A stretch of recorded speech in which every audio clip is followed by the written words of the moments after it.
In this video, we're going to talk about strategies for positioning sources in your work. We're then going to talk about specific strategies for positioning sources within an actual paragraph.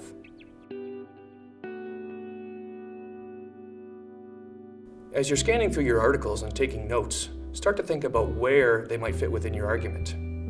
While incorporating sources into your work is both an individual and unique process, there are definitely some generalized patterns that you might want to consider to jumpstart the writing process. We're going to look at 4 common patterns that have been used to incorporate sources into your work that were proposed by Wellington.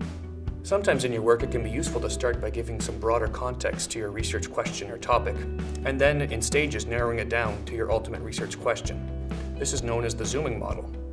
On the other hand, you can also start with your very specific question and then move outward. Other times you'll focus on 3 or 4 core areas of the literature and focus your analysis on where they intersect. This is one of the most common ways of incorporating sources into writing. Patchworking requires a lot of creativity on the part of the writer, as you have to weave together parts of the literature that don't necessarily overlap. However, you still need to find some way to navigate them and piece them together in some form of patchworking pattern. Funneling is similar to zooming, as it allows you to start with a wide topic area and then focus in on one particular question or topic, but without the stages that are used in zooming. Now that we've considered incorporating sources into the overall structure of your argument, let's have a look at incorporating sources into an actual paragraph. During our undergraduate studies, most of us were probably guilty of incorporating quotations without giving any explanation and letting the quote speak directly for itself. As a graduate student, you have higher expectations, and you need to think critically about how you integrate your sources. For example, if you're including a quotation, you also need to include a rationale for why you've included it. Here's some questions that you might want to consider when you're thinking about incorporating your sources. First, consider the authority of the source. Who wrote it?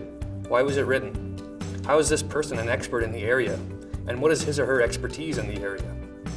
Next, you might want to think about the credibility of the source. Where is it published? Does it refer to other research?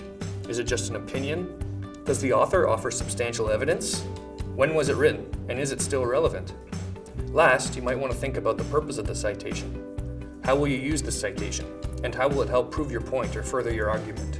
These are all important questions to ask before you incorporate your citations. After you've incorporated them comes the time for the proper analysis. Here's some questions that you might want to consider. What's the meaning of the citation, and what are its broader implications for your argument or thesis? What's the relevance of the citation to your thesis? For example, does it support it or go counter to it? What's the broader significance of the citation? When you're analyzing a citation that you've incorporated, one of the best questions to ask is, so what? Thanks very much for watching, and please join us for the next video in the series.